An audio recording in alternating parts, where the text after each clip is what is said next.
제가 세상에서 가장 존경하는 분은 저희 어머니 서미연입니다. 국내 최고 화장품 기업의 최종 면접장. 회장의 얼굴이 순식간에 굳어버렸습니다. 손에 쥐고 있던 만년필이 힘없이 바닥으로 떨어졌습니다. 25년 전 불 속에서 죽은 줄로만 알았던 아내의 이름. 그런데 눈앞에 앉아있는 이 여자, 젊은 시절의 아내와 소름 끼칠 만큼 똑같이 생겨 있었습니다.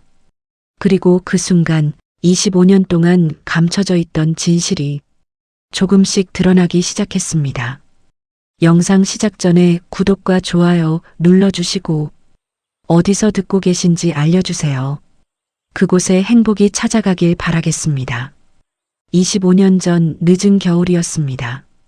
대한민국 화장품 업계에서 태경뷰티라는 이름을 모르는 사람은 없었습니다. 그 거대한 회사의 연구실 한쪽 구석에서 밤늦도록 불이 꺼지지 않는 방이 하나 있었습니다. 수백 개의 작은 유리병이 빼곡히 꽂힌 선반 앞에서 하루도 빠짐없이 향료를 섞고 냄새를 맡고 수첩에 뭔가를 빼곡히 적어 내려가는 여자가 있었습니다. 서미연, 태경뷰티의 서대리였습니다. 미연은 냄새 하나로 수백 가지 원료를 구별해내는 천재적인 코를 가진 조향사였습니다. 향료병의 뚜껑을 열기도 전에 그 안에 뭐가 들었는지 맞춰버리는 사람이었죠. 미연에게는 보물이 하나 있었습니다. 손때가 잔뜩 묻은 두꺼운 가죽 수첩. 새로운 배합이 떠오를 때마다 부랴부랴 적어 내려간 그 수첩에는 세상 어디에도 없는 미연만의 향수 비법이 빼곡히 담겨 있었습니다. 그리고 미연의 뱃속에는 5개월 된 아기가 자라고 있었습니다. 남편은 태경뷰티의 박성철 사장입니다. 아기 소식을 듣자마자 벌써 이름까지 지어두었습니다. 지영이라고 하자. 우리 딸 이름. 지영이. 아기 이름을 부르며 배를 쓰다듬는 남편의 모습에 미연은 웃음이 멈추질 않았습니다. 연구실에서 늦게까지 일하다 지쳐 들어오면 남편은 늘 따뜻한 우유 한 잔을 건네며 미연의 배에 귀를 대고 아기에게 노래를 불러주곤 했습니다. 하지만 그 집에는 미연의 행복을 못마땅하게 여기는 눈이 있었습니다. 시어머니 김명자였습니다. 시어머니는 미연이 이 집에 발을 들여놓은 첫날부터 며느리를 따뜻하게 맞아준 적이 없었습니다.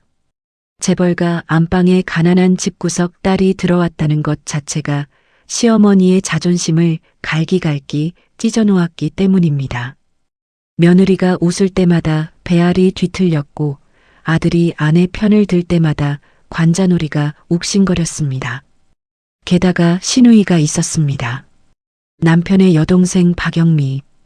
회사에서 박 과장으로 일하고 있던 시누이는 겉으로는 올케에게 다정한 척했지만 뒤에서는 끊임없이 어머니의 귀에 독을 부었습니다. 엄마, 올케가 요즘 오빠한테 이래라 저래라 하는 거 아세요? 회사 일에까지 참견하고 나서는 게 보통이 아니에요.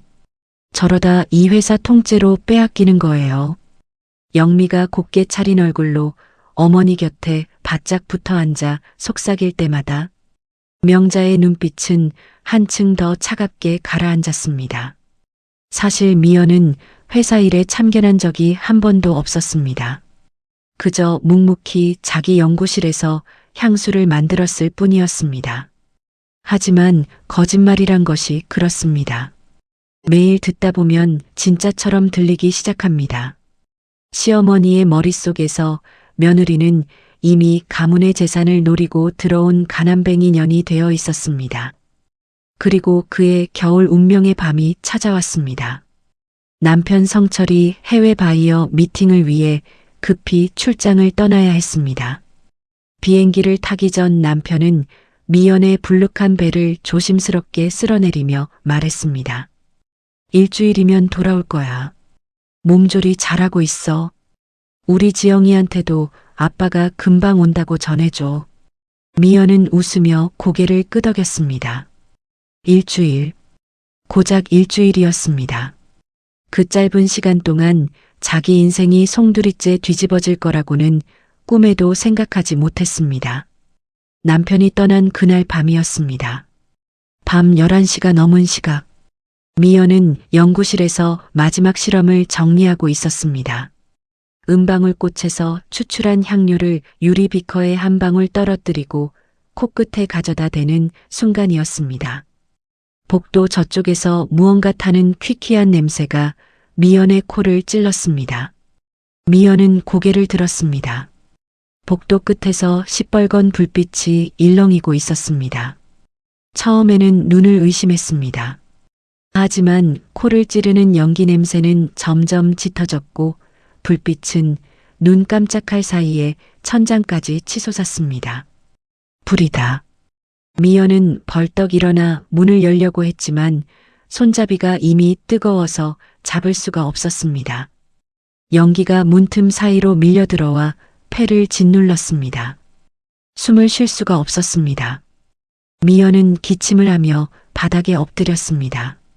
뱃속의 아기가 발로 세차게 걷어찼습니다. 마치 엄마한테 빨리 나가자고 재촉하는 것 같았습니다. 바로 그때였습니다. 반대편 비상구 쪽에서 누군가 미연의 이름을 고래고래 부르며 달려오는 소리가 들렸습니다.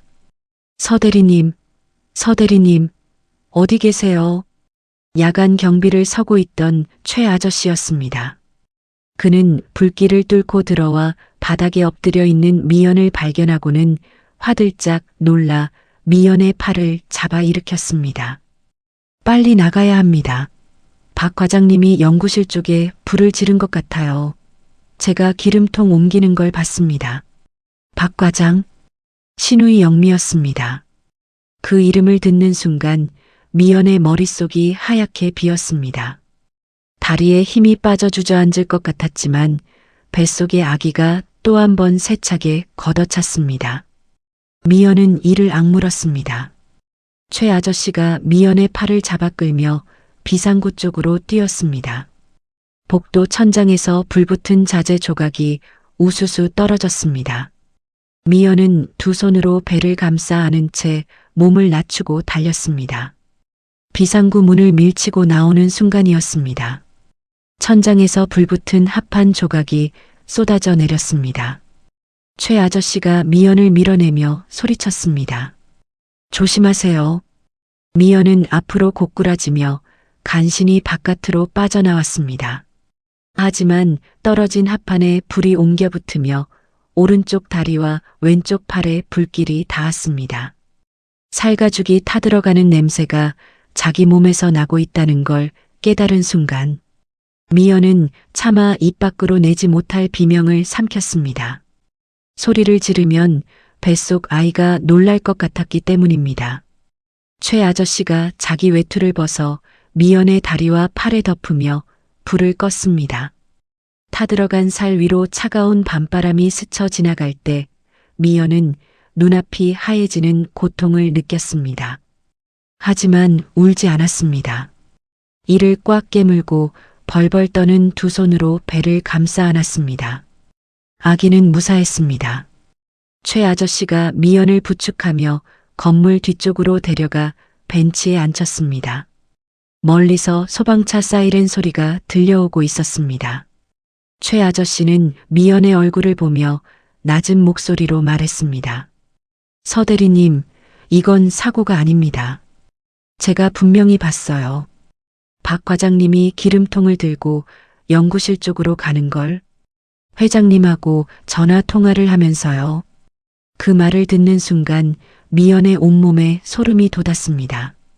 시어머니와 시누이, 두 사람이 짜고 한 것이었습니다. 남편이 집을 비운 바로 그날 밤을 노린 것이었습니다. 며느리를 없애버리려고 뱃속의 아기까지. 미연은 떨리는 입술을 깨물며 어둠 속을 바라보았습니다. 경찰에 신고하면 되지 않을까? 하지만 시어머니가 경찰서장과 골프를 치는 사이라는 건 회사에서 모르는 사람이 없었습니다. 남편은 지금 태평양 위 비행기 아니었습니다. 그리고 한 가지 생각이 미연의 가슴을 얼음장처럼 차갑게 만들었습니다. 내가 돌아가면 이 사람들은 또 다른 방법을 쓸 것이다. 다음에는 더 확실하게. 그때는 뱃속의 아기까지. 미연은 한 손으로 불에 타 너덜너덜해진 팔소매를 움켜쥐고 다른 손으로 배를 감싸 안았습니다. 화상의 통증이 온몸을 짓눌렀지만 미연의 머릿속은 이상하리만큼 또렷하게 돌아가고 있었습니다. 도망가자. 아무도 모르는 곳으로. 이 아이를 살리자. 미연은 최 아저씨를 올려다보았습니다. 최 아저씨는 미연의 눈빛만 보고도 모든 것을 알아챈 듯 고개를 끄덕이더니 주머니에서 자기 지갑을 꺼내 미연의 손에 쥐어주었습니다. 여기 제 지갑입니다. 얼마 안 되지만 이걸로 일단 멀리 가세요. 저는 서 대리님을 못 봤습니다. 아무것도 모릅니다. 최 아저씨의 손이 떨리고 있었습니다. 미연은 그 투박하고 거친 손을 두 손으로 꽉 잡았습니다. 고맙다는 말이 목구멍까지 차올랐지만 입 밖으로 나오지 않았습니다. 울음이 먼저 터질 것 같았기 때문입니다. 미연은 입술을 꾹 깨물고 자리에서 일어섰습니다. 화상을 입은 다리가 비명을 질렀지만 이를 악물고 한 발을 내디뎠습니다. 두 손으로 배를 감싸 안은 채 불타는 건물을 등 뒤에 두고 미연은 캄캄한 밤길을 걷기 시작했습니다. 한 발, 또 한 발. 다리에서 타들어가는 듯한 통증이 올라올 때마다 미연은 속으로 되뇌었습니다. 이 아이만 살리자. 이 아이만 살리면 된다.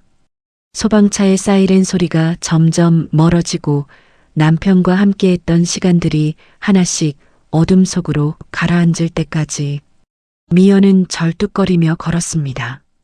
임신 5개월의 몸으로 화상을 입은 채 한겨울 밤길을 어디로 가는지도 모른 채 그저 이 아이를 지키겠다는 그 하나만을 붙들고 이것이 서미연이라는 여자가 세상에서 사라진 밤이었습니다. 미연이 도착한 곳은 버스를 3번이나 갈아타고 내린 남쪽 바닷가 끝자락의 작은 마을이었습니다. 바다 냄새와 젓갈 냄새가 뒤섞인 골목길을 절뚝거리며 걷는 미연의 모습은 처참했습니다. 왼팔은 화상 때문에 제대로 구부릴 수가 없었고 오른쪽 다리는 한 발을 내디딜 때마다 타들어가는 듯한 통증이 밀려왔습니다. 겉옷은 불에 타 너덜너덜했고 머리카락 끝에서는 아직도 그을린 냄새가 났습니다. 마을 끝자락 언덕 아래 곰팡이가 핀 낡은 단칸방 하나를 얻었습니다. 보증금이 없다고 했더니 집주인 할머니가 미연의 불룩한 배와 팔의 화상 자국을 번갈아 보더니 한숨을 푹 쉬며 그냥 들어가 살라고 했습니다. 미연은 눅눅한 장판 위에 드러누워 천장을 바라보았습니다. 금이 간 천장 사이로 찬바람이 새어 들어왔습니다. 여기가 이제 나와 이 아이의 집이구나. 그 생각이 머리를 스치는 순간 참고 또 참았던 눈물이 왈칵 쏟아졌습니다. 소리를 내면 옆방에 들릴까봐 이불을 꽉 물고 울었습니다. 그렇게 한참을 울고 나서야 미연은 겨우 잠이 들었습니다. 그 무렵 태경 뷰티 본사에서는 전혀 다른 풍경이 펼쳐지고 있었습니다. 일주일 만에 해외 출장에서 돌아온 성철은 전소된 연구실 자네와 아내의 사망 소식을 동시에 마주했습니다. 그 자리에서 다리가 풀려 주저앉은 성철은 까맣게 타버린 연구실 바닥을 손으로 긁으며 아내의 이름을 불렀습니다. 대답은 돌아오지 않았습니다. 시어머니 명자는 이미 모든 것을 정리해 놓은 뒤였습니다. 미리 손을 써둔 병원장은 화재가 워낙 심해 시신을 찾을 수 없다는 소견서를 제출했고 경찰 역시 태경 가문이 힘앞에서 고개를 숙였습니다. 임신 5개월이던 아내와 뱃속의 아이가 함께 불에 타 사라졌다. 그것이 성철에게 전해진 공식적인 결론이었습니다. 성철은 텅 빈 관 앞에서 무릎을 꿇었습니다. 관 속에는 아무것도 없었습니다. 사진 한 장조차 넣어줄 수 없는 빈 관이었습니다. 성철은 그 나무관을 두 손으로 감싸 안고 이마를 찌으며 울었습니다. 내가 곁에 있었어야 했는데, 내가 그날 떠나지 않았으면. 그 뒤로 25년. 성철은 해마다 그날이 돌아오면 불타버린 연구실 터를 찾아가 말없이 서 있곤 했습니다. 아내가 완성하지 못한 향수를 반드시 세상에 내놓겠다는 일념 하나로 버텨왔습니다. 책상 위에는 빛바랜 아내의 사진이 놓여 있었고 그 사진 속 미연은 25년째 같은 미소를 짓고 있었습니다. 넉 달 뒤 이른 여름이었습니다. 미연의 시간은 남편과는 완전히 달랐습니다. 병원에 갈 돈이 없었습니다. 미연은 마을 할머니들의 도움을 받아 그 비좁은 단칸방에서 홀로 딸을 낳았습니다. 아기의 첫 울음소리가 방안을 가득 채운 순간 미연은 땀과 눈물로 범벅이 된 얼굴로 웃었습니다. 세상에 이렇게 작고 이렇게 뜨거운 것이 있구나. 이름은 남편이 지어준 그대로 지영이라고 부르기로 했습니다. 하지만 성은 아버지의 성을 쓸 수가 없었습니다. 호적에 올리려면 신분이 드러나고 신분이 드러나면 시어머니의 손길이 뻗어올 것이 분명했습니다. 미연은 딸에게 자기 성을 붙여 서지영이라 이름 지었습니다. 미안하다 지영아. 엄마가 아빠 성도 못 물려주는 이런 엄마라서 미안해. 갓난아이의 보드라운 볼에 화상으로 오그라든 손가락을 살짝 대며 미연은 속으로 수없이 되뇌었습니다.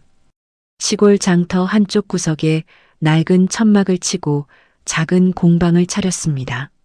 화상으로 오그라든 손으로 비누를 깎고 향을 섞어 장터에 내다 팔았습니다. 비누 하나에 1,000원, 2,000원. 그 푼돈을 모아 딸을 먹이고 입히고 학교에 보냈습니다. 새벽 5시면 일어나 장터 좌판을 펴기 전에 남의 가게 바닥을 닦으러 갔습니다. 해가 진 뒤에는 횟집 뒷골목에서 생선 비늘을 긁었습니다. 다리에 화상 흉터 때문에 오래 서 있으면 살이 찢어지듯 아팠습니다. 밤이면 부어오른 다리를 주무르다가 통증에 못 이겨 이불을 물어뜯기도 했습니다. 하지만 아침이 되면 아무 일 없었다는 듯 긴 바지를 입고 장터로 나갔습니다. 그 장터에서 미연 모녀를 친동생처럼 챙겨주는 사람이 있었습니다. 약초장수 황막동 아저씨였습니다. 입만 열면 허풍이 하늘을 찔렀지만 마음만은 집신보다 따뜻한 사람이었죠. 미연이 힘들어 보이는 날이면 슬쩍 좋은 약초를 장터값에 반도 안 되는 가격에 놓고 갔습니다. 괜찮다고 손사래를 치는 미연에게 막동 아저씨는 늘 같은 말을 했습니다. 에이 이거 어차피 안 팔리는 거요. 가져가서 비누에 섞어봐.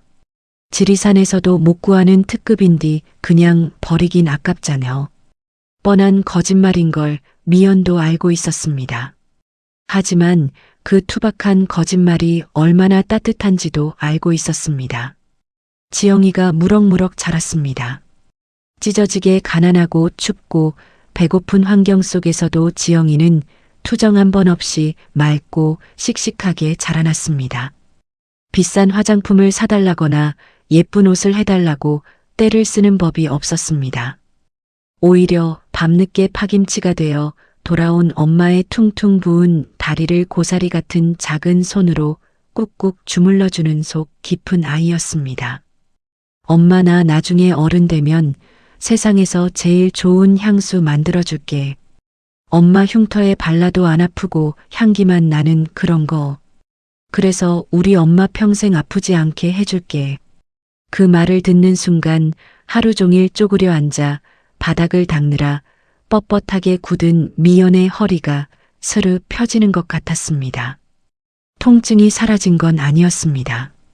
다만 이 아이가 있는 한 아무리 아파도 견딜 수 있다는 걸 미연은 알고 있었습니다. 놀라운 건 지영이의 코였습니다. 엄마의 천재적인 후각을 고스란히 물려받은 것이었습니다. 지영이가 10살 되던 해였습니다. 막동 아저씨가 장난삼아 약초 10가지를 한데 섞어놓고 맞춰보라 했습니다. 지영이는 눈을 감고 코를 가져다 대더니 10가지를 하나도 틀리지 않고 전부 맞춰버렸습니다. 막동 아저씨의 입이 떡 벌어졌습니다. 아니, 이 꼬맹이가 코가 어떻게 생겼길래. 이건 지리산에서도 못 구하는 특급인디 냄새만 맡고 알아맞혀버려? 혀를 내두르는 막동 아저씨 옆에서 미연은 조용히 웃었습니다. 하지만 그 웃음 뒤에는 복잡한 감정이 섞여 있었습니다. 이 아이의 코는 나를 닮았는데 이 아이의 눈매는 남편을 닮았구나. 하루가 다르게 또렷해지는 딸의 얼굴에서 젊은 시절 남편의 모습이 겹쳐 보일 때마다 미연은 남몰래 좁은 부엌으로 돌아앉아 거친 앞치마로 눈물을 닦아야 했습니다. 미연은 비누를 만드는 틈틈이 딸에게 향 다루는 법을 가르쳐 주었습니다. 약초를 다듬으면서 재료를 섞으면서 자연스럽게 전해 주었습니다. 장터에서 과일이 상해버렸을 때 미연이 한 말을 지영이는 평생 잊지 못했습니다. 썩은 게 아니라 익은 거야. 자연이 한 번 더 손을 댄 거지. 상한 재료도 다루기 나름이란다. 그렇게 세월이 흘렀습니다. 지영이는 25살의 씩씩한 아가씨가 되었고 장터에서 수제 향비누를 만들어 파는 솜씨는 돈내방내 소문이 자자했습니다. 눈을 감고도 섞인 향료 20가지를 정확히 맞추는 무서운 재주를 가진 아이로 자랐습니다. 그러던 어느 날이었습니다. 지영이가 새로운 비누에 은방울꽃 향을 섞어보려고 병의 뚜껑을 열었습니다. 달콤하면서도 서늘한 향기가 공방 안에 퍼지는 순간이었습니다. 옆에서 비누를 포장하던 미연의 손에서 갑자기 유리병이 떨어져 산산조각이 났습니다. 미연은 온몸을 부들부들 떨며 바닥에 주저앉았습니다. 눈동자에 초점이 풀리고 숨을 제대로 쉬지 못했습니다. 25년 전 그 밤이 눈앞에 펼쳐지고 있었습니다. 복도를 집어삼키던 시뻘건 불길, 살가죽이 타들어가던 냄새, 연구실에서 마지막으로 다루고 있던 향료가 바로 은방울꽃이었습니다. 그 냄새가 25년이 지난 지금도 미연의 몸속 깊은 곳에 공포로 새겨져 있었던 것입니다. 엄마 괜찮아? 놀란 지영이가 달려와 엄마를 안았지만 미연은 한참 동안 떨림을 멈출 수가 없었습니다. 가스불만 켜져도 몸이 움츠러들고 장터에서 뭔가 태우는 냄새만 나도 심장이 덜컥 내려앉는 것. 그것이 미연이 25년째 안고 사는 지옥이었습니다. 지영이는 엄마를 꼭 안은 채 등을 쓸어주었습니다. 왜 엄마가 이렇게 되는 건지 이유는 몰랐습니다. 다만 엄마의 다리와 팔에 있는 화상 흉터가 어디에서 온 건지 엄마가 절대 말해주지 않는다는 것만 알고 있었습니다. 그날 밤 지영이는 잠든 엄마의 이불을 여며주며 조용히 다짐했습니다. 언젠가 꼭 엄마를 낫게 해줄 거야. 꼭. 며칠 뒤 장터에서 비누를 팔고 있던 지영이의 눈에 무언가가 들어왔습니다. 장터 구석에 걸린 낡은 텔레비전에서 뉴스가 흘러나오고 있었습니다. 화면 속에는 말끔한 양복을 입은 남자가 거대한 무대 위에 서 있었습니다. 태경 뷰티 박성철 회장. 그 밑으로 커다란 글씨가 흘렀습니다. 300억 원 규모 시그니처 향수 프로젝트, 수석 조향사 블라인드 채용, 우승 상금 1억 원. 이름도 학력도 묻지 않는다. 오직 실력 하나만으로 뽑겠다. 화면 속 회장의 목소리가 장터의 웅성거림 사이로 또렷하게 들려왔습니다. 지영이는 멍하니 텔레비전을 바라보다가 고개를 돌렸습니다. 나랑은 상관없는 세상 이야기야. 그렇게 생각하며 다시 비누를 포장하려는데 손이 움직이지 않았습니다. 그날 밤이었습니다. 엄마가 잠든 것을 확인한 지영이는 서랍 깊숙이 숨겨둔 봉투 하나를 꺼냈습니다. 엄마의 화상 치료 견적서였습니다. 다리와 팔의 피부 이식 수술, 금액란에 적힌 숫자를 볼 때마다 눈앞이 캄캄해졌습니다. 비누를 1000개를 팔아도 10,000개를 팔아도 평생 모자란 돈이었습니다. 지영이는 견적서를 무릎 위에 놓고 한참을 내려다보았습니다. 엄마의 부은 다리를 주물러 줄 때마다 손끝에 닿던 울퉁불퉁한 흉터의 감촉이 떠올랐습니다. 밤마다 이불을 물어뜯으며 참던 엄마의 신음소리가 귓전을 맴돌았습니다. 태경뷰티, 우승 상금 1억 원, 수석 조향사, 가슴이 벌렁거렸습니다. 될 리가 없다고 머리가 말했습니다. 하지만 가슴 한 구석에서 작은 목소리가 올라왔습니다. 해보지도 않고 어떻게 알아? 지영이는 다음날 아침 자기가 가장 아끼는 최고급 비누 만드는 비법을 장터 건너편 경쟁 상인에게 팔았습니다. 몇 년을 공들여 만든 비법이었습니다. 상인이 내민 돈봉투는 서울까지 왕복 버스비와 며칠치 밥값이 간신히 되는 금액이었습니다. 지영이는 그 얇은 봉투를 가슴에 꾹 눌러 안았습니다. 엄마에게는 차마 진짜 이유를 말할 수 없었습니다. 엄마, 나 서울에 큰 화장품 공장 있는데 거기서 포장 일을 좀 하고 올게. 금방 다녀올게. 미연은 딸의 얼굴을 물끄러미 바라보았습니다. 뭔가 감추고 있다는 건 느낄 수 있었지만 다 큰 딸의 결심을 꺾고 싶지는 않았습니다. 미연은 고개를 끄덕이며 부엌에서 김밥 2줄을 싸주었습니다. 차비는 있냐고 물으려다 입을 다물었습니다. 물으면 딸의 자존심이 상할 것 같았기 때문입니다. 서울행 버스에 올라탄 지영이는 창밖으로 점점 멀어지는 장터를 바라보았습니다. 새벽 어스름 속에서 공방의 낡은 천막이 작아지고 그 앞에 서서 손을 흔드는 엄마의 모습이 점처럼 작아졌습니다. 지영이는 조용히 주먹을 쥐었습니다. 서울은 달랐습니다. 모든 것이 달랐습니다. 태경뷰티 본사 건물은 하늘을 찌를 듯 높았고 로비 바닥은 사람 얼굴이 비칠 만큼 반들반들했습니다. 거울처럼 빛나는 바닥 위를 굽 높은 구두를 신은 지원자들이 또각또각 걸어갔습니다. 말끔한 정장에 고급스러운 가방, 하나같이 자신감이 넘치는 얼굴들이었습니다. 지영이는 낡은 운동화에 고등학교 졸업할 때 엄마가 사준 자켓을 걸치고 있었습니다. 몇 년이나 된 자켓이라 소매 끝이 보풀이 일었지만 지영이가 가진 옷 중에 가장 반듯한 것이었습니다. 어깨에는 빛바랜 가방이 매달려 있었고 손에는 김밥이 든 비닐봉지가 들려 있었습니다. 로비를 지나려는 순간 경비원이 앞을 막아섰습니다. 여기 배달이세요? 배달은 뒷문으로 가셔야 합니다. 지영이의 얼굴이 화끈 달아올랐습니다. 주먹이 절로 쥐어졌습니다. 하지만 지영이는 꾹 참고 가방에서 접수증을 꺼내 보여주었습니다. 경비원의 표정이 미묘하게 일그러지더니 마지못해 길을 비켜주었습니다. 시험장은 상상 이상이었습니다. 거대한 방 한가운데 수백 개의 향료병이 줄지어 놓여 있었습니다. 병마다 번호만 적혀 있을 뿐 이름은 없었습니다. 눈을 가린 채 향만 맡고 원산지와 종류를 맞추는 시험이었습니다. 이 시험에는 함정이 하나 있었습니다. 25년 전 박 과장이던 신우이 영민은 그 사이 전무까지 올라 회사에 단단히 뿌리를 내리고 있었습니다.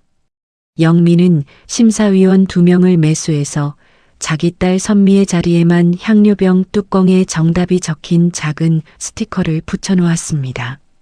선미는 그 덕에 눈가리개 틈으로 답을 훔쳐보며 높은 점수를 받았습니다. 지영이에게는 아무것도 없었습니다. 그냥 코 하나뿐이었습니다. 검은 천으로 눈을 가린 지영이는 병을 하나씩 집어들었습니다. 뚜껑을 여는 순간 코끝에 닿는 향기의 결을 읽었습니다. 단순히 무슨 냄새인지만 맞추는 것이 아니었습니다. 향료가 만들어진 토양의 습도까지 맡아내며 원산지를 정확히 짚었습니다. 수백 개의 병을 하나도 틀리지 않고 전부 맞췄습니다. 시험장이 조용해졌습니다. 심사위원들이 서로 얼굴을 쳐다보았습니다. 만점이었습니다. 박성철 회장은 회장실에서 화면으로 이 장면을 지켜보고 있었습니다. 촌스러운 차림의 젊은 여자가 눈을 가린 채 막힘없이 향을 읽어나가는 모습에 회장은 자신도 모르게 몸을 앞으로 기울였습니다. 가슴 한쪽이 묘하게 뛰었습니다. 왜인지는 알 수 없었습니다. 합격한 지영이는 본사 합숙에 들어갔습니다. 출신을 알게 된 경쟁자들은 대놓고 지영이를 무시했습니다. 식당에서 옆자리를 비우고 복도에서 마주쳐도 눈인사조차 하지 않았습니다. 지영이는 개의치 않았습니다. 장터에서 25년을 버틴 엄마의 딸이었으니까요. 그때 지영이의 인생에 중요한 사람이 한 명 더 나타났습니다. 본사 청소 아주머니 오달숙 여사였습니다. 만남은 우연이었습니다. 복도를 지나가던 선미가 달숙 아주머니의 청소 카트에 부딪혔습니다. 부딪힌 쪽은 선미였는데 소리를 지른 것도 선미였습니다. 아, 이 아줌마가 어디를 보고 다녀. 이 비싼 옷에 물이 튀었잖아. 넌 청소나 할 줄 알지 눈깔도 없어? 달숙 아주머니는 고개를 숙인 채 연신 죄송합니다만 되풀이했습니다. 선미는 걸레를 발로 걷어차며 주변 사람들이 보는 앞에서 계속 소리를 질러댔습니다. 지영이는 참을 수가 없었습니다. 성큼 걸어가 선미와 달숙 아주머니 사이에 섰습니다. 선미가 눈을 치켜뜨며 뭐야 너는 하고 쏘아붙였지만 지영이는 눈 하나 깜짝하지 않았습니다. 대신 코를 살짝 킁킁거리더니 담담하게 입을 열었습니다. 그 향수 베이스의 합성 알코올 비율이 너무 높아요. 코끝이 아릴 정도로요. 그리고 탑 노트에 넣은 재료 산지가 잘못됐어요. 그 정도도 모르면서 남한테 소리를 지르시면 안 되죠. 선미의 얼굴이 시뻘겋게 달아올랐습니다. 할 말을 잃은 선미가 이를 악물고 돌아서는 뒷모습을 바라보며 달숙 아주머니는 멍하니 서 있었습니다. 그날 저녁 휴게실에서 달숙 아주머니가 요구르트 2개를 들고 지영이 옆에 슬쩍 앉았습니다. 아까는 정말 고마웠어. 내가 여기서 15년을 일했는디 나서서 막아준 사람은 네가 처음이여.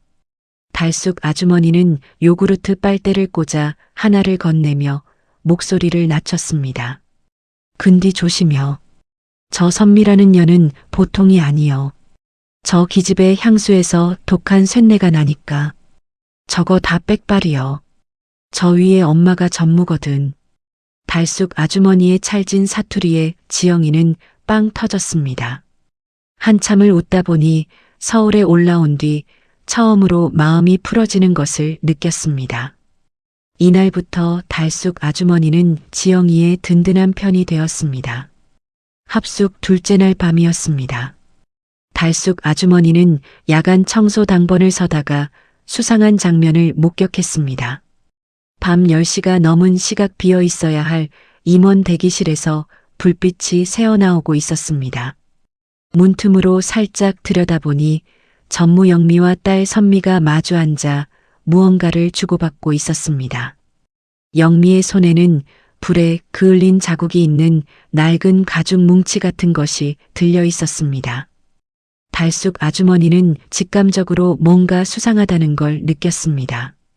주머니에서 핸드폰을 꺼내 화면이 빛나지 않도록 손으로 가린 채 조용히 영상을 찍었습니다. 아직은 이게 뭔지 몰랐습니다. 하지만 15년 동안 이 회사 바닥을 닦으며 숱한 일들을 봐온 달숙 아주머니의 촉이 말하고 있었습니다. 저거 분명히 좋은 일은 아니요. 합숙 마지막 날이 밝았습니다. 중간 평가가 열리는 날이었습니다. 지원자들은 각자 배당받은 향료로 향수를 만들어 임원들 앞에서 발표해야 했습니다. 전날 밤 재료가 담긴 상자가 각자의 방 앞에 놓였는데 지영이의 상자를 열어본 순간 숨이 턱 막혔습니다. 다른 지원자들의 상자에는 최고급 원료가 가지런히 담겨 있었습니다. 하지만 지영이의 상자 안에서는 쿰쿰한 냄새가 올라왔습니다. 병마개를 열어보니 향료가 변질되어 색깔까지 탁하게 변해 있었습니다. 한두 개가 아니었습니다. 상자 안에 향료 12병 전부가 상해 있었습니다. 우연이 아니었습니다. 전무 영미가 인사팀장을 불러 지영이의 재료를 바꿔치기 하도록 지시한 것이었습니다. 인사팀장은 전무의 눈빛 한 번에 고개를 숙였습니다. 이 회사에서 전무에게 거역할 수 있는 사람은 회장밖에 없었으니까요. 지영이는 상자 앞에 쭈그려 앉아 한참을 내려다보았습니다. 손가락 끝이 차가워졌습니다. 눈앞이 흐려졌습니다. 코끝에 올라오는 쿰쿰한 냄새가 마치 자기한테 넌 여기까지야 라고 말하는 것 같았습니다. 여기까지 온 게 헛수고였나? 비누 비법을 팔아 마련한 차비. 엄마에게 한 거짓말. 새벽 버스에서 쥐었던 주먹. 그 모든 것이 물거품이 되는 기분이었습니다. 지영이는 상자 뚜껑을 덮고 이마를 무릎에 파묻었습니다. 울고 싶었지만 울면 질 것 같아서 입술을 꽉 깨물었습니다. 같은 시각 발표장에서는 선미의 차례가 돌아왔습니다. 선미가 만든 향수는 화려했습니다. 병마개를 여는 순간 발표장 안에 달콤하고 묵직한 향이 퍼졌고 임원들의 입에서 감탄이 터져 나왔습니다. 박수가 쏟아졌습니다. 선미는 자신만만한 표정으로 고개를 꼿꼿이 세웠습니다. 하지만 그 향수에는 지영이만이 느낄 수 있는 뭔가가 숨어 있었습니다. 발표장을 가득 채운 달콤한 향기 속에서 지영이의 코가 미세한 떨림을 잡아냈습니다. 이상했습니다. 이 향의 구조가 어딘가 익숙했습니다. 어릴 때부터 장터에서 엄마 옆에 앉아 수없이 맡아왔던 그 배합의 순서와 묘하게 닮아 있었습니다. 우연이라고 하기에는 너무 똑같았습니다. 왜지? 왜 저 사람의 향수에서 엄마의 냄새가 나는 거지? 지영이는 고개를 갸웃거렸지만 답을 찾을 수 없었습니다. 선미의 향수 샘플은 발표가 끝난 뒤 회장실로 올라갔습니다. 박성철 회장이 병마개를 열고 향을 맡는 순간 가슴 어딘가에서 오래된 기억이 희미하게 흔들렸습니다. 이 향기를 어디선가 맡아본 적이 있다. 분명히 맡아본 적이 있다. 하지만 동시에 뭔가가 빠져 있다는 느낌이 목 안쪽에 가시처럼 걸렸습니다. 사진은 똑같은데 온기가 없는 것 같은. 회장은 미간을 찌푸린 채 코끝에 남은 잔향을 곱씹었습니다. 그리고 지영이의 차례가 왔습니다. 발표장에 들어선 지영이의 손에는 작은 유리병 하나가 들려 있었습니다. 썩은 향료로 뭘 만들어 왔겠냐는 시선들이 사방에서 찔러왔습니다. 선미는 팔짱을 끼고 비웃는 표정을 숨기지도 않았습니다. 지영이도 알고 있었습니다. 이 향료가 정상이 아니라는 것을, 누군가 일부러 바꿔치기 했다는 것을. 하지만 발표장에서 억울하다고 소리치는 대신 지영이는 다른 길을 택했습니다. 간밤에 상한 향료병을 하나씩 열어보며 절망하고 있을 때였습니다. 병 안에서 올라오는 시큼하면서도 묵직한 냄새를 맡는 순간 머릿속에서 엄마의 목소리가 울렸습니다. 썩은 게 아니라 익은 거야. 자연이 한 번 더 손을 댄 거지. 장터에서 과일이 상했을 때 엄마가 했던 말이었습니다. 미연은 상한 재료를 버리지 않았습니다. 발효가 만들어낸 새로운 향의 결을 읽어내는 법을 알고 있었고 그걸 어린 지영이에게 자연스럽게 가르쳐 준 것이었습니다. 지영이는 그 밤 한숨도 자지 않았습니다. 숙소 책상 위에 상한 향료 12병을 일렬로 세워놓고 하나씩 뚜껑을 열었습니다. 시큼한 냄새가 올라올 때마다 울컥 구역질이 치밀었지만 코를 틀어막고 싶은 충동을 꾹꾹 눌렀습니다. 이 냄새 안에 길이 있다. 엄마라면 분명 그렇게 말했을 것입니다. 변질된 향료의 단점을 하나씩 뒤집어 나갔습니다. 상한 부분이 만들어낸 시큼한 향을 오히려 깊이로 바꾸고 탁한 색이 품고 있는 묵직한 무게감을 살렸습니다. 손가락 끝에 향료를 묻혀 코끝에 가져다 대고 고개를 갸웃거리기를 수십 번. 한 방울을 더하고 한 방울을 빼고 또다시 처음부터. 창밖이 뿌옇게 밝아올 무렵 지영이의 눈 밑에는 시커먼 그늘이 내려앉아 있었지만 책상 위 작은 유리병 안에는 맑고 깊은 액체가 완성되어 있었습니다. 지영이가 병마개를 열었습니다. 발표장 안에 조용히 퍼져나간 향기는 선미의 것과는 완전히 달랐습니다. 화려하지 않았습니다. 대신 코끝에 닿는 순간 가슴 어딘가를 부드럽게 누르는 듯한 따뜻하고 포근한 향이었습니다. 마치 오랫동안 잊고 있던 누군가의 품냄새 같은. 웅성거리던 발표장이 조용해졌습니다. 임원 몇 명이 눈을 감고 고개를 끄덕였습니다. 영미가 매수해둔 심사위원들은 지영이에게 낮은 점수를 주려 했습니다. 하지만 발표가 끝난 뒤 지원자들의 샘플이 회장실로 올라갔습니다. 박성철 회장은 매 라운드마다 지원자의 얼굴은 보지 않고 향만 직접 맡아보며 판단하는 사람이었습니다. 지영이의 샘플 병마개를 열고 코끝에 가져다 댄 순간 회장의 손이 멈췄습니다. 한참 동안 눈을 감고 향을 곱씹더니 수화기를 들었습니다. 이 지원자를 결선에 올리시오. 전화 한 통에 아무도 반박하지 못했습니다. 영미는 이를 악물었지만 회장의 결정을 뒤집을 수는 없었습니다. 발표장을 나온 지영이는 복도 구석에 서서 가슴을 쓸어내렸습니다. 다리가 풀려 벽에 기대앉았습니다. 안도감보다 먼저 찾아온 것은 엄마에 대한 그리움이었습니다. 엄마가 알려준 그 한마디가 아니었으면 오늘 이 자리에 서지 못했을 거라는 걸 지영이는 알고 있었습니다. 하지만 기쁨은 오래가지 못했습니다. 발표가 끝난 뒤 지영이는 선미가 만든 향수의 잔향을 다시 떠올려 보았습니다. 코끝에 남아있는 그 향의 구조가 자꾸만 걸렸습니다. 어디서 맡아본 것 같은 느낌.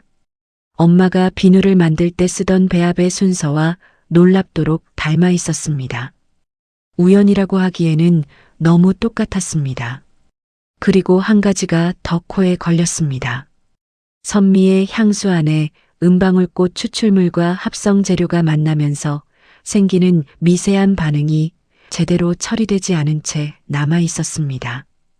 보통 코로는 절대 잡아낼 수 없는 수준이었지만 지영이의 코는 보통이 아니었습니다. 그날 밤 지영이는 달숙 아주머니에게 부탁했습니다. 아주머니, 연구실에 좀 들어가 봐야 하는데 문 좀 열어줄 수 있어요? 달숙 아주머니는 한숨을 푹 쉬더니 허리춤에 달린 마스터키 꾸러미를 흔들었습니다. 내가 15년을 여기 바닥을 닦았는디 안 열리는 문이 어딨겠어. 근디 들키면 나도 같이 잘리는 거요. 알지? 달숙 아주머니가 문을 열어준 연구실은 캄캄하고 조용했습니다. 지영이는 실험대 구석에서 선미가 발표 후 버린 샘플 찌꺼기를 찾아냈습니다.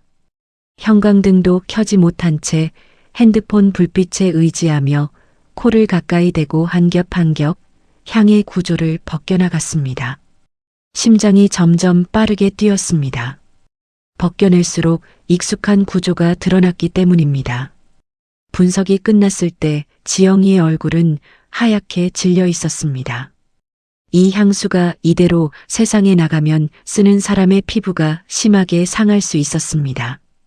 은방울꽃 추출물과 특정 합성 재료가 피부 위에서 반응하면서 발진과 괴사를 일으킬 가능성이 있었던 것입니다. 제대로 된 조향사라면 반드시 중화 처리를 해야 하는 부분이었습니다. 엄마라면 절대 이런 실수를 하지 않았을 것입니다. 엄마의 방식과 이렇게까지 닮아 있으면서 정작 가장 중요한 과정이 빠져 있다는 게 지영이는 도무지 이해가 되지 않았습니다. 더 무서운 것은 따로 있었습니다. 이 향수는 이미 품질 검사를 통과한 상태였습니다. 영미가 품질 검사 담당자까지 손을 써서 결과를 조작해 놓은 것이었습니다. 지영이는 연구실 의자에 앉은 채 한참 동안 움직이지 못했습니다. 손끝이 차가웠습니다. 머릿속이 복잡했습니다. 이걸 어떻게 해야 하지? 말하면 나를 믿어줄까? 시골 장터에서 비누나 만들던 애가 300억짜리 프로젝트에 문제가 있다고 하면 누가 들어줄까? 하지만 눈을 감으면 떠오르는 것은 하나뿐이었습니다. 이 향수를 바르게 될 수많은 사람들의 얼굴, 누군가의 엄마일 수도 있고 누군가의 딸일 수도 있는 사람들, 자기 엄마처럼 피부가 망가져 평생을 긴팔로 가리고 살아야 할 수도 있는 사람들. 지영이는 주먹을 쥐었습니다. 합숙이 끝나고 며칠 뒤였습니다. 내일이면 최종 면접이었습니다. 결선에 오른 지원자들에게는 본사 근처 숙소가 제공되었습니다. 지영이는 좁은 숙소방에 앉아 내일 면접에서 무엇을 말해야 할지 머릿속을 정리하고 있었습니다. 선미의 향수에서 맡았던 위험한 성분. 그걸 말해야 하는 건지 말아야 하는 건지. 말하면 믿어줄까? 가슴이 답답했습니다. 같은 시각 태경 뷰티 본사 건물 안에서는 전혀 다른 일이 벌어지고 있었습니다. 임원 대기실 안쪽 소파에 선미가 웅크리고 앉아 있었습니다. 테이블 위에는 종이 뭉치가 흩어져 있었고 선미의 눈은 충혈되어 벌겋게 부어 있었습니다. 최종 면접에서 시연해야 할 핵심 배합을 아무리 외워도 머릿속에서 뒤죽박죽 엉켜버리는 것이었습니다. 못하겠어. 나 이거 못 외우겠다고. 선미가 종이를 구겨 바닥에 내던지며 소리쳤습니다. 맞은편에 앉아있던 영미의 눈이 매섭게 가늘어졌습니다. 영미는 자리에서 일어나 대기실 문을 잠그더니 품속에서 무언가를 꺼냈습니다. 불에 그을려 가장자리가 까맣게 탄 두꺼운 가죽 뭉치였습니다. 며칠 전 밤에 달숙 아주머니가 문틈으로 목격했던 바로 그것이었습니다. 영미는 그 가죽 뭉치를 선미 앞에 탁 내려놓으며 이를 악물고 속삭였습니다. 여기에 다 적혀 있어. 내일 이것만 그대로 따라하면 돼. 제발 정신 차려. 이게 얼마나 중요한 건지 알잖아. 선미가 떨리는 손으로 가죽 뭉치를 펼쳤습니다. 불에 타 누렇게 바랜 종이 위에 빼곡한 글씨와 배합 수치가 적혀 있었습니다. 하지만 선미의 눈에는 그 숫자들이 외계어처럼 보일 뿐이었습니다. 왜 이 재료가 이 순서로 들어가야 하는지 이해할 수가 없었습니다. 외우는 것과 이해하는 것은 완전히 다른 문제였습니다. 바로 그때였습니다. 복도에서 덜커덩하는 소리가 들려왔습니다. 청소 카트의 바퀴가 복도 턱에 걸리는 소리였습니다. 야간 청소 당번을 서고 있던 달숙 아주머니가 밀고 가는 카트 소리였죠. 영미의 얼굴이 순식간에 하얗게 질렸습니다. 누군가 이걸 보면 끝이었습니다. 영미는 다급하게 선미의 손에서 가죽 뭉치를 낚아채더니 대기실 구석에 놓인 문서 파쇄기 투입구에 억지로 쑤셔 넣었습니다. 위잉 하는 기계음이 울리더니 곧바로 끼기기하는 무서운 소리와 함께 파쇄기가 멈춰버렸습니다. 25년 전 불에 타 돌처럼 딱딱하게 굳어버린 가죽이 칼날 사이에 끼어 기계가 버텨내지 못한 것이었습니다. 파쇄기 투입구 틈새로 그을린 가죽 조각이 삐죽 튀어나와 있었습니다. 영미는 당황해서 파쇄기를 이리저리 흔들어 봤지만 꼼짝도 하지 않았습니다. 복도의 카트 소리가 점점 가까워지고 있었습니다. 영미는 선미의 팔을 잡아 끌며 대기실 반대편 문으로 허겁지겁 빠져나갔습니다. 잠시 뒤 대기실 문을 연 것은 달숙 아주머니였습니다. 쓰레기통을 비우러 들어온 달숙 아주머니의 눈의 구석에서 이상한 소리를 내고 있는 파쇄기가 들어왔습니다. 가까이 다가가 보니 투입구 틈새에 뭔가 끼어 있었습니다. 불에 그을린 자국이 있는 낡은 가죽 조각이었습니다. 달숙 아주머니는 허리춤에서 드라이버를 꺼내 파쇄기 뚜껑 나사를 하나씩 풀기 시작했습니다. 15년 동안 이 건물 구석구석을 닦으며 고장난 기계를 수없이 뜯어본 손이었습니다. 뚜껑을 열자 칼날 사이에 낡은 가죽 뭉치가 꽉 물려 있었습니다. 조심스럽게 빼내어 펼쳐보니 불에 그을려 너덜너덜하지만 안쪽에는 빼곡한 글씨가 남아 있었습니다. 달숙 아주머니는 이것이 무엇인지 몰랐습니다. 하지만 며칠 전 밤에 영미와 선미가 이걸 주고받던 장면이 떠올랐습니다. 그리고 방금 전 영미가 이걸 파쇄기에 넣고 허둥지둥 도망치듯 나간 것도요. 이거 분명히 나쁜 짓에 쓰는 거요. 달숙 아주머니는 가죽 뭉치를 청소복 안주머니 깊숙이 밀어 넣었습니다. 그 시각 숙소에서는 지영이가 엄마에게 전화를 걸고 있었습니다. 엄마, 나 잘 있어. 공장에서 향수 포장하는데 은방울꽃 향이 나는 게 있더라. 엄마도 좋아할 것 같아서 자연스럽게 은방울꽃을 꺼냈습니다. 그 순간이었습니다. 수화기 너머로 무언가 떨어져 깨지는 소리가 들렸습니다. 그리고 곧이어 엄마의 거친 숨소리가 들려왔습니다. 엄마 왜 그래? 대답이 없었습니다. 숨을 헐떡이는 소리만 거칠게 이어지더니 쿵 하는 둔탁한 소리와 함께 전화기가 바닥에 떨어지는 소리가 났습니다. 은방울꽃.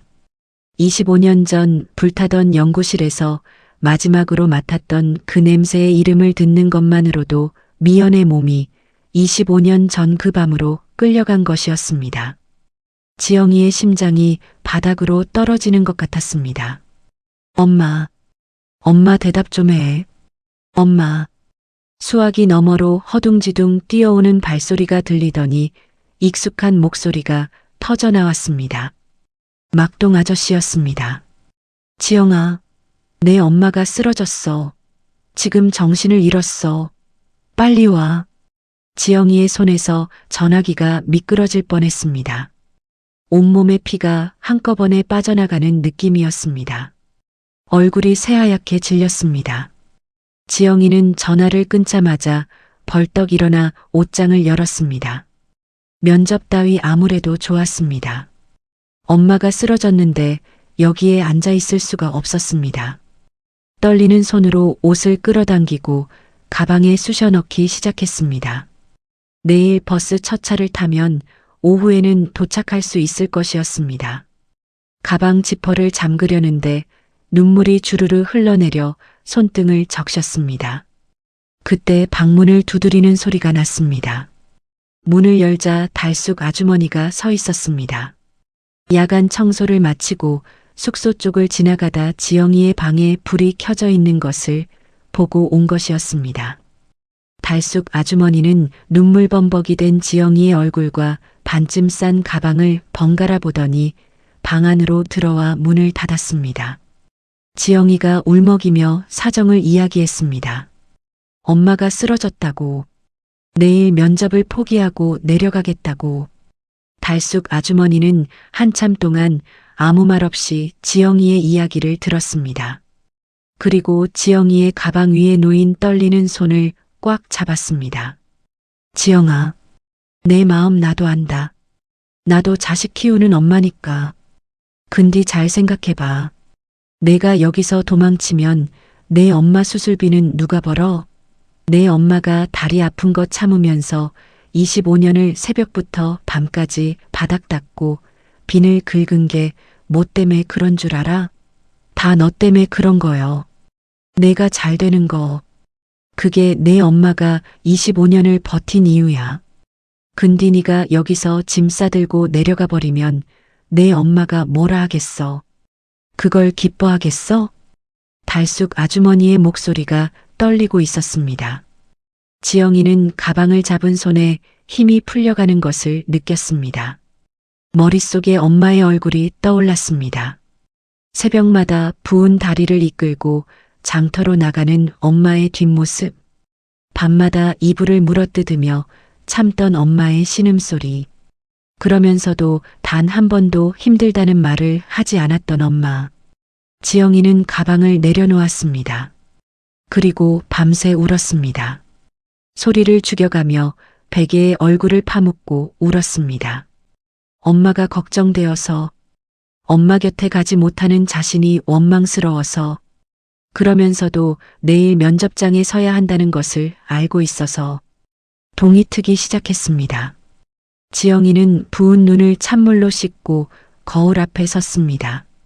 거울 속에는 밤새 울어 눈이 퉁퉁 부은 여자가 서 있었습니다. 지영이는 거울 속에 자기 얼굴을 물끄러미 바라보다가 조용히 고개를 끄덕였습니다. 가자. 엄마가 25년을 버텼는데 나는 하루도 못 버티겠어? 고등학교 졸업할 때 엄마가 사준 자켓을 다시 걸치고 지영이는 숙소 문을 열었습니다. 복도 끝에서 이른 아침 햇살이 비쳐 들어오고 있었습니다.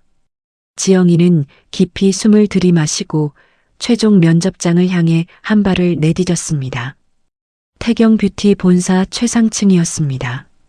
엘리베이터 문이 열리자 지영이의 눈앞에 거대한 복도가 펼쳐졌습니다. 바닥은 대리석이었고 천장에는 샹들리에가 달려 있었습니다. 복도 양쪽 벽에는 태경뷰티가 지금까지 만들어온 향수들이 유리 진열장 안에 가지런히 놓여 있었습니다. 지영이는 한 번도 와본 적 없는 세계에 발을 들여놓은 기분이었습니다. 심장이 목구멍까지 뛰어 올라오는 것 같았습니다. 복도 끝에 육중한 참나무 문이 있었습니다. 문 앞에 선 안내 직원이 지영이의 이름을 확인하더니 고개를 끄덕이며 문을 열어주었습니다. 최종 면접장이었습니다. 넓은 대회의실 한가운데 거대한 타원형 책상이 놓여 있었고 그 주위로 수십 개의 의자가 빼곡히 채워져 있었습니다. 심사위원석에는 부사장과 전무를 비롯한 태경뷰티의 핵심 임원들이 줄지어 앉아 있었습니다. 그 한쪽 끝에 전무 영미가 다리를 꼬고 앉아 여유로운 표정을 짓고 있었습니다. 조카 선미의 우승을 의심하지 않는 얼굴이었죠. 영미의 시선은 들어오는 지원자들의 서류 쪽에만 머물러 있었을 뿐 얼굴까지 유심히 살펴보지는 않았습니다. 그리고 심사위원석 정중앙에 한 남자가 앉아 있었습니다. 박성철 회장이었습니다. 지영이는 회장의 얼굴을 이날 처음 보았습니다. 이전 시험에서는 한 번도 직접 만난 적이 없었습니다. 회장도 마찬가지였습니다. 매 라운드마다 향만 맡고 판단했을 뿐 지원자들의 얼굴은 한 번도 본 적이 없었습니다. 오직 코만으로 실력을 가려내겠다는 것이 회장의 고집이었으니까요. 이것이 회장이 지원자들의 얼굴을 마주하는 최초이자 마지막 자리였습니다. 결선에 오른 지원자는 모두 3명이었습니다. 지영이를 포함한 3사람이 면접장 안으로 들어와 지정된 자리에 앉았습니다. 선미는 자신감이 넘치는 표정으로 허리를 곧게 세웠고 나머지 한 명의 지원자도 긴장한 기색이 역력했습니다. 지영이는 고등학교 졸업할 때 엄마가 사준 자켓 소매를 만지작거렸습니다. 보풀이 인소매 끝을 손끝으로 쓸어내리자 엄마의 투박한 손이 떠올랐습니다. 괜찮아. 여기까지 왔잖아. 지영이는 속으로 되뇌며 가슴을 눌렀습니다. 면접이 시작되었습니다. 몇 가지 전문적인 질문이 오갔고 지원자들은 각자 준비해온 대답을 풀어놓았습니다. 그리고 마지막 질문이 나왔습니다. 태경뷰티 최종 면접에서 빠지지 않고 등장하는 전통적인 공통 질문이었습니다. 자신의 인생에 가장 큰 영향을 준 사람, 가장 존경하는 인물이 누구인지 말해보십시오. 면접관의 목소리가 면접장 안에 또렷하게 울렸습니다. 먼저 다른 지원자들이 대답했습니다. 세계적으로 유명한 조향사의 이름이 나왔고 화학 분야의 노벨상 수상자를 언급하는 지원자도 있었습니다. 선미는 자신의 어머니이자 태경 뷰티 전무인 영미의 이름을 대며 회사에 대한 충성심을 어필했습니다. 임원 몇 명이 고개를 끄덕였지만 회장의 표정은 별다른 변화가 없었습니다. 마지막으로 지영이의 차례가 돌아왔습니다. 지영이는 잠시 눈을 감았습니다. 밤새 울어 퉁퉁 부은 눈 뒤로 엄마의 얼굴이 떠올랐습니다. 새벽마다 부은 다리를 끌고 장터로 나가던 뒷모습, 비누를 깎다가 화상 흉터가 갈라져 피가 배어나와도 아무 말 없이 반창고를 붙이던 손, 밤마다 이불을 물어뜯으며 참던 신음소리, 그러면서도 아침이면 아무 일 없다는 듯 웃어 보이던 얼굴. 지영이는 눈을 떴습니다. 그리고 화려한 수식어 없이 아주 담담하게 입을 열었습니다. 제가 세상에서 가장 존경하는 분은 저희 어머니 서미연입니다. 어머니라는 평범한 단어에 임원 몇 명은 실망한 듯 펜을 내려놓았습니다. 하지만 지영이는 흔들리지 않고 말을 이어갔습니다. 25년 전 한겨울 밤이었습니다. 어머니는 저를 지키기 위해 불길 속을 뚫고 나오셨습니다. 다리와 팔에 끔찍한 화상을 입으시고도 뱃속의 저만은 무사히 지켜내셨습니다. 그 뒤로 25년 동안 시골 장터에서 비누를 깎고 남의 집 바닥을 닦으시며 저를 키워내셨습니다. 한 번도 눈물을 보이신 적 없는 분이지만 어머니의 손을 보면 그 세월이 전부 읽힙니다. 지문이 닳아 없어질 때까지 일하신 손입니다. 제게 어머니는 세상에서 가장 위대한 조향사이십니다. 어머니가 가르쳐 주신 것들이 아니었다면 저는 오늘 이 자리에 서지 못했을 겁니다. 면접장 안이 조용해졌습니다. 임원들 사이에서 여기저기 코를 훔치는 소리가 들렸습니다. 거창한 이름을 늘어놓은 다른 지원자들의 대답과는 완전히 다른 무게감이었습니다. 화려하지 않았지만 가슴을 뭉클하게 누르는 진심이 면접장을 가득 채우고 있었습니다. 하지만 지금 이 방 안에서 가장 크게 흔들리고 있는 사람은 따로 있었습니다. 박성철 회장이었습니다. 서미연. 그 세 글자가 지영이의 입에서 흘러나오는 순간 꼿꼿하게 등받이에 기대어 있던 회장의 몸이 벼락이라도 맞은 듯 딱딱하게 굳어버렸습니다. 손에 쥐고 있던 만년필이 힘없이 미끄러져 대리석 책상 위로 떨어지며 딸그락 하는 소리를 냈습니다. 조용한 면접장에서 그 작은 소리가 유난히 크게 울렸습니다. 회장의 얼굴에서 핏기가 빠져나가고 있었습니다. 서미연. 25년 전 불에 타 세상을 떠난 줄만 알았던 아내의 이름이었습니다. 25년 동안 해마다 빈관 앞에 무릎을 꿇으며 불러왔던 이름이었습니다. 그 이름이 지금 눈앞에 앉아있는 25살 젊은 여자의 입에서 나왔습니다. 그것도 어머니라는 호칭과 함께. 회장은 천천히 고개를 들어 지영이의 얼굴을 똑바로 바라보았습니다. 그 순간 회장의 심장이 멈추는 것 같았습니다. 25년 전 젊은 시절의 아내였습니다.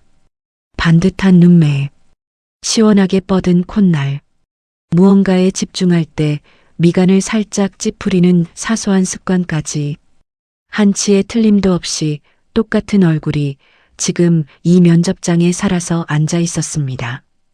회장의 머릿속에서 25년의 세월이 거꾸로 감기기 시작했습니다. 연구실에서 밤늦도록 향료를 섞고 있던 아내의 옆모습, 배에 귀를 대고 아기에게 노래를 불러주던 밤, 출장을 떠나며 아내의 이마에 입술을 대던 마지막 순간, 그리고 돌아와서 마주한 까맣게 타버린 연구실 자네와 텅 빈 관. 25년 동안 죽은 줄만 알았던 아내가 살아있었다는 건가? 아내와 함께 죽었다고 믿었던 뱃속의 아이가 이렇게 자라서 지금 내 눈앞에 앉아 있다는 건가? 그 아이가 자기 어머니의 이름을 또박또박 부르며 세상에서 가장 위대한 사람이라고 말하고 있다는 건가? 회장의 눈동자가 크게 흔들렸습니다. 입술이 벌어졌지만 소리가 나오지 않았습니다. 숨을 들이마시려 해도 공기가 폐까지 닿지 않는 것 같았습니다. 두 손으로 책상 모서리를 움켜쥐었지만 손끝에 힘이 들어가지 않았습니다. 코 안쪽이 뜨겁게 달아올랐고 눈시울이 벌겋게 달아올랐습니다. 수십 명의 임원들이 보고 있다는 것을 알면서도 눈물이 차오르는 것을 막을 수가 없었습니다. 임원들이 회장의 안색을 살피며 술렁거리기 시작했습니다. 영미도 회장의 돌발적인 반응에 고개를 갸웃거렸습니다. 그런데 그 순간 방금 지원자의 입에서 나온 이름이 뒤늦게 영미의 귓전을 때렸습니다. 서미연. 영미의 손이 무릎 위에서 움찔 떨렸습니다. 25년 전 자기 손으로 연구실에 불을 질러 없애버렸다고 믿었던 올케의 이름이었습니다. 등줄기를 따라 차가운 것이 흘러내렸습니다. 하지만 영미는 이를 악물고 표정을 다잡았습니다. 같은 이름일 뿐이야. 그녀는 25년 전에 불에 타 죽었어. 살아있을 리가 없어. 영미는 떨리는 손을 주먹 쥐어 감추며 애써 시선을 서류 쪽으로 돌렸습니다. 회장은 바들바들 떨리는 두 손을 무릎 위에 꽉 눌러 감추며 이를 악물었습니다. 온 힘을 다해 무너지려는 몸을 붙들었습니다. 지금 여기서 무너지면 안 된다. 아직 확인하지 못한 것이 있다. 회장은 애써 떨리는 목소리를 가다듬으며 입을 열었습니다. 마지막 과제를 시작하겠소. 목소리가 갈라졌습니다. 임원들이 또 한 번 서로의 얼굴을 쳐다보았지만 회장은 개의치 않았습니다. 회장의 지시에 따라 직원이 투명한 유리병 하나를 지영이의 테이블 위에 조심스럽게 내려놓았습니다. 태경 뷰티가 이 프로젝트에 사활을 건 신제품 향수 샘플이었습니다. 이 향수를 평가하고 문제점이 있다면 보완 방안을 제시하시오. 회장의 시선이 지영이의 얼굴에 박혀 있었습니다. 떨리는 눈동자 안에 25년의 그리움과 공포와 간절함이 뒤엉켜 소용돌이치고 있었습니다. 제발, 내가 지금 보고 있는 것이 헛것이 아니기를. 25년 동안 빈관 앞에서 흘린 눈물이 헛되지 않았기를. 지영이는 회장의 시선이 자기 얼굴에 꽂혀 있다는 것을 느꼈습니다. 왜 나를 저렇게 보는 걸까? 의아했지만 지금은 그것을 생각할 때가 아니었습니다. 지영이는 시선을 테이블 위로 내리고 투명한 유리병을 집어들었습니다. 병 안에서 맑은 액체가 조명을 받아 살짝 흔들렸습니다. 지영이는 천천히 병마개에 손을 가져갔습니다. 지영이가 병마개를 열었습니다. 코끝에 향이 닿는 순간 지영이의 미간이 확 찌푸려졌습니다. 3초도 걸리지 않았습니다. 지영이는 병을 천천히 테이블 위에 내려놓았습니다.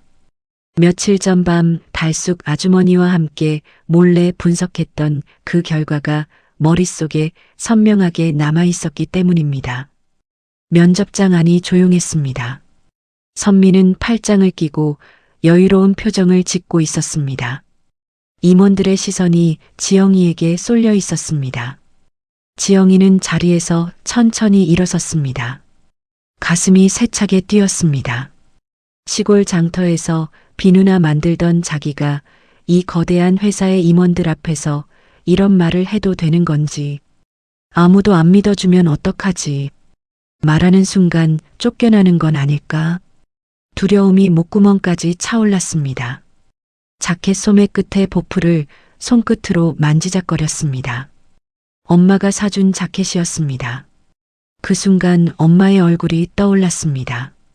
이 향수를 바를 수많은 사람들, 자기 엄마처럼 피부가 망가져 평생을 긴팔로 가리고 살아야 할 수도 있는 사람들. 지영이는 눈을 떴습니다. 조용하지만 단호한 목소리로 입을 열었습니다. 이 향수는 사람을 다치게 합니다. 은방울꽃 추출물과 합성 재료가 피부 위에서 반응하면서 발진과 괴사를 일으킬 수 있습니다. 반드시 거쳐야 하는 중화 과정이 빠져 있습니다. 면접장이 발칵 뒤집혔습니다. 가장 먼저 벌떡 일어선 것은 영미였습니다. 지금 뭐라고 한 거야? 감히 우리 회사의 핵심 프로젝트를 모독해? 당장 끌어내. 영미의 목소리가 면접장을 찢었습니다. 그때 묵직한 소리가 울렸습니다. 박성철 회장이 주먹으로 대리석 책상을 내리친 것이었습니다. 손등이 시뻘겋게 부어올랐지만 아랑곳하지 않았습니다. 아무도 이 사람한테 손대지 마시오. 증명해 보시오. 지영이는 고개를 끄덕이고 테이블 위에 원액병들을 하나씩 집어들었습니다. 뚜껑을 열고 코끝에 가져다 대며 쓸 수 있는 재료를 골라냈습니다. 그리고 눈을 감았습니다. 떨리던 손끝이 서서히 안정을 찾았습니다. 장터 공방에서 비누를 만들 때처럼 몸이 자연스럽게 움직이기 시작했습니다. 오른손으로 원액병을 집어들고 왼손의 비커 위에서 한 방울을 떨어뜨렸습니다. 다음 병, 또 한 방울. 손가락 끝에 향료를 묻혀 코끝에 가져다 대고 고개를 갸웃거리기를 수십 번. 한 방울을 더하고 한 방울을 빼고 또다시 처음부터. 한 방울의 오차도 없이 정확한 양이 비커 안으로 떨어졌습니다. 눈을 감은 채 코끝의 감각만으로 수십 가지 원액을 배합해 나가는 모습에 임원들의 입이 하나둘 벌어졌습니다. 그런데 마지막 한 방울 앞에서 지영이의 손이 멈췄습니다. 비커 안의 액체는 아직 탁했습니다. 위험한 성분을 잡아주는 마지막 열쇠가 빠져 있었습니다. 면접장 안에 무거운 정적이 흘렀습니다. 지영이의 머릿속에 엄마의 목소리가 울렸습니다. 장터 공방에서 어린 지영이에게 했던 말이었습니다. 상한 재료도 다루기 나름이란다. 지영이는 눈을 떴습니다. 원액병 하나를 집어들고 마지막 한 방울을 떨어뜨렸습니다. 탁하던 액체가 눈앞에서 천천히 맑아지기 시작했습니다. 흐릿하던 색이 투명하게 변해갔습니다. 지영이가 비커를 들어 올려 공기 중에 살짝 흔들었습니다. 면접장 전체에 향기가 퍼졌습니다. 화려하지 않았습니다. 하지만 코끝에 닿는 순간 가슴 깊은 곳에서 뭔가가 울컥 치밀어 오르는 향이었습니다. 따뜻했습니다. 포근했습니다. 어릴 적 잠들기 전에 맡았던 엄마의 체온 같은 냄새가 면접장 구석구석을 채웠습니다. 임원들이 넋을 잃었습니다. 박성철 회장은 더 이상 버틸 수가 없었습니다. 이 향기를 알고 있었습니다. 25년 전 아내의 품에서 맡았던 바로 그 향기였습니다. 연구실에서 밤늦게까지 향료를 섞고 돌아온 아내를 안았을 때 옷깃에 배어있던 그 따뜻한 냄새. 25년 동안 잊지 못해 매년 불타버린 연구실 터에 서서 불러왔던 사람의 냄새가 지금 이 면접장에 가득 차 있었습니다. 회장은 두 손으로 얼굴을 감싸 쥐었습니다. 손가락 사이로 뜨거운 눈물이 흘러내렸습니다. 천하의 태경 뷰티 회장이 수십 명의 임원들 앞에서 소리 없이 울고 있었습니다. 체면도 권위도 아무것도 남지 않은 한 남자의 25년치 눈물이었습니다. 한참 뒤 회장은 비틀거리는 다리로 단상에서 내려와 지영이 앞에 섰습니다. 자네 어머니, 서미연 씨가 지금 살아있는 건가? 지영이는 왜 회장이 엄마 이름을 알고 있는 건지 이해할 수 없었습니다. 하지만 엄마가 살아있냐는 물음에는 대답할 수 있었습니다. 네, 저희 엄마는 살아계십니다. 그 대답이 떨어지기가 무섭게 면접장 문이 벌컥 열렸습니다. 회장님, 증거가 여기 있습니다. 달숙 아주머니였습니다. 청소복 차림 그대로 숨을 헐떡이며 뛰어들어온 달숙 아주머니의 한 손에는 파쇄기에서 꺼낸 불에 그을린 낡은 가죽 뭉치가 들려 있었고 다른 손의 핸드폰 화면에는 영미가 선미에게 그 가죽 뭉치를 건네는 장면이 선명하게 찍혀 있었습니다. 회장은 떨리는 손으로 가죽 뭉치를 받아들었습니다. 불에 타 가장자리가 까맣게 그을려 있었지만 안쪽 페이지에는 빼곡한 글씨가 남아 있었습니다. 그 글씨를 본 순간 회장의 두 손이 심하게 떨리기 시작했습니다. 25년 동안 머릿속에 새겨져 있던 아내의 글씨체였습니다. 기울기도 자간도 또박또박 눌러 쓰는 힘까지 죽은 줄 알았던 아내의 손끝이 고스란히 남아 있었습니다. 이건 미연이가 쓰던 수첩이요. 모든 것이 연결되었습니다. 25년 전 연구실 화재, 시신을 찾을 수 없다던 보고, 어머니가 서둘러 처리한 장례, 그 뒤에 자기 어머니와 여동생이 있었다는 사실, 그리고 선미가 이 수첩을 베껴 만든 향수에 가장 중요한 중화 과정이 빠져 있었다는 것까지. 영미의 얼굴이 백지장처럼 하얗게 질렸습니다. 달숙 아주머니에게 달려들려 했지만 옆에 있던 부사장이 팔을 붙잡았습니다. 회장은 그 자리에 무릎을 꿇고 주저앉았습니다. 25년을 속아왔다는 참담함, 아내를 지키지 못했다는 죄책감, 아내를 불구덩이로 내몬 사람이 자기 어머니와 여동생이었다는 진실, 그리고 죽은 줄 알았던 아이가 살아있다는 벅참.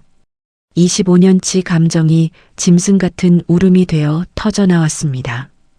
회장은 떨리는 손으로 경찰에 전화를 했습니다. 달숙 아주머니가 확보한 영상과 불에 탄 수첩이 경찰에 넘겨졌고 회장이 직접 사내 조사 자료까지 제출했습니다. 며칠 뒤 수사 결과가 나왔습니다. 25년 전 방화와 살인 미수, 수첩 절도와 품질 검사 조작, 모든 혐의가 확인되었습니다. 영미와 선미가 먼저 체포되었고 곧이어 명자도 방화교사 혐의로 잡혀갔습니다. 25년 동안 아들의 눈을 속이고 며느리를 죽이려 했던 악행이 마침내 세상 밖으로 드러난 것이었습니다.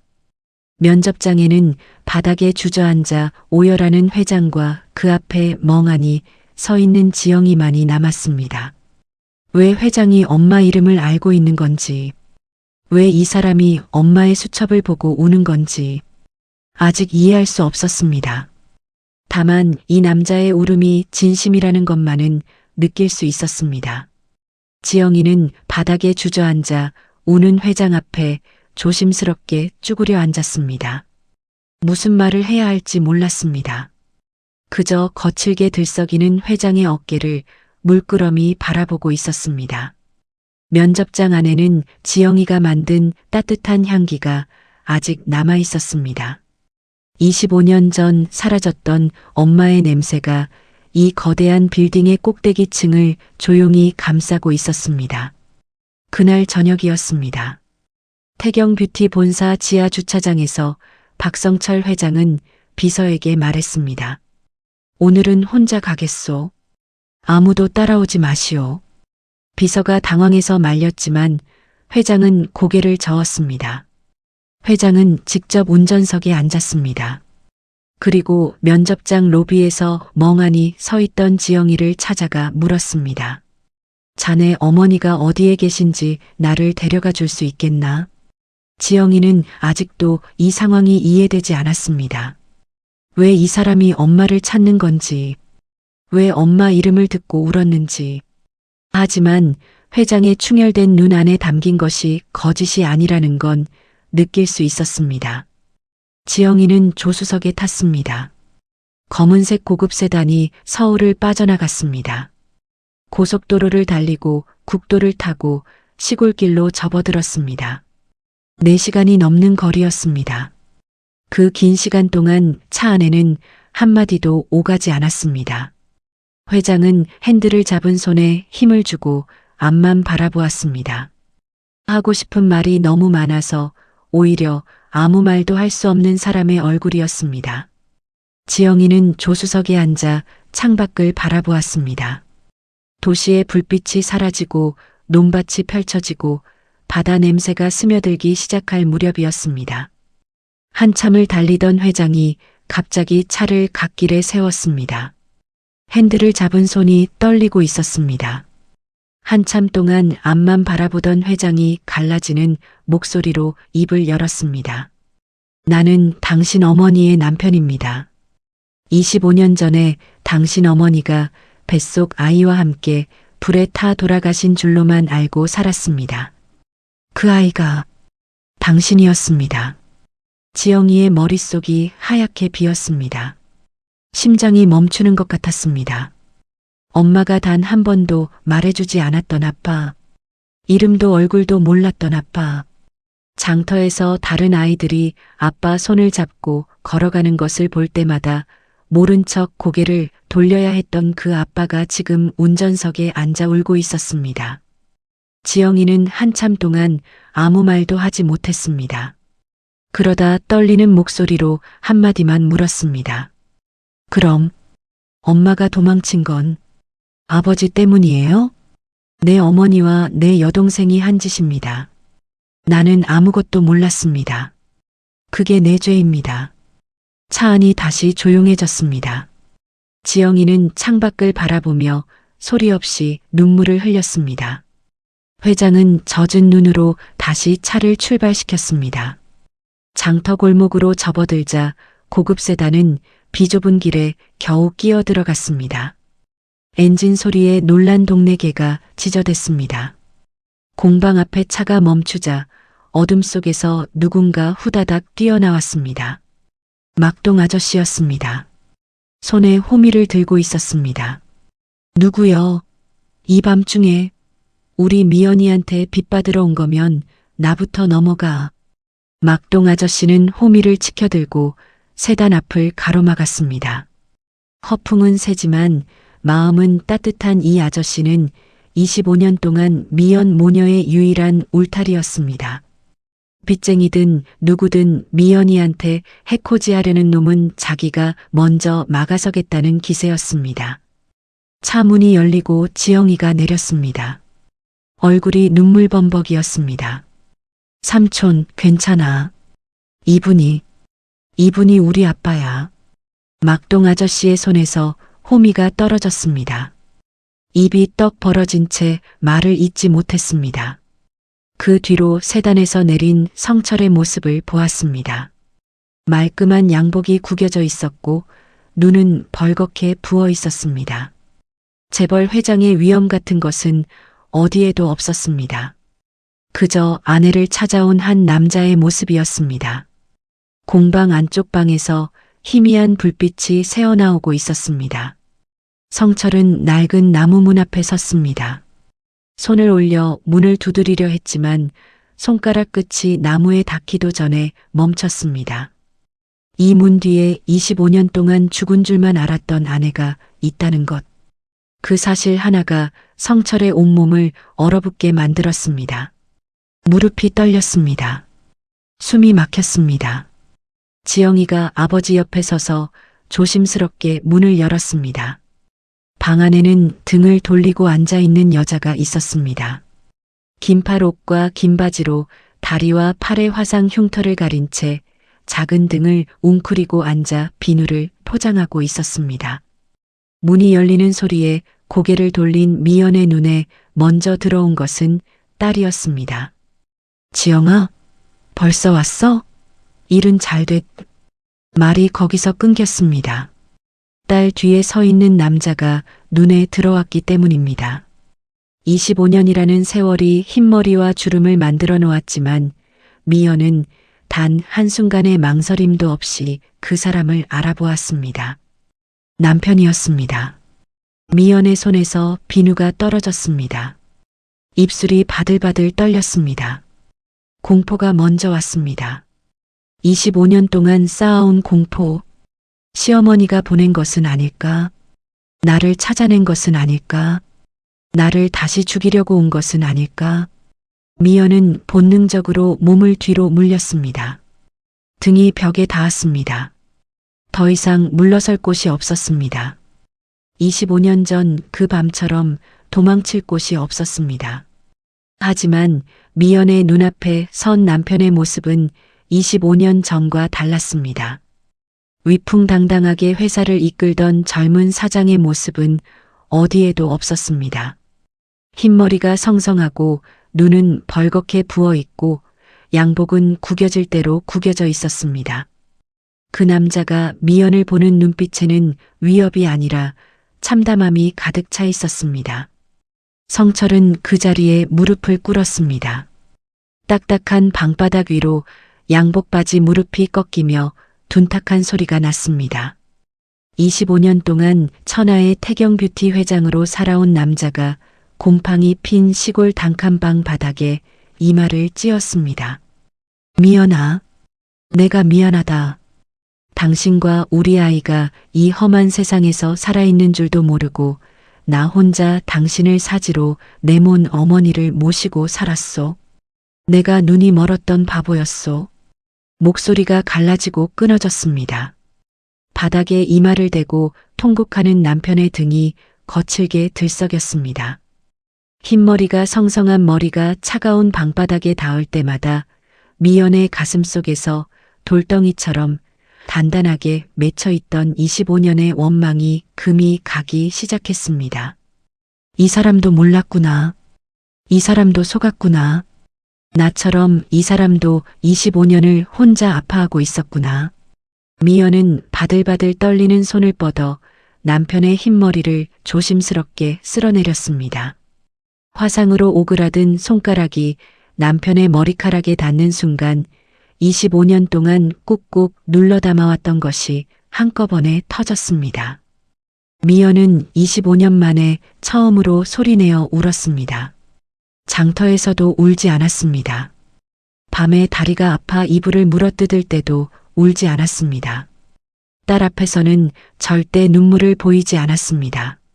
하지만 지금은 참을 수가 없었습니다. 지영이도 울었습니다.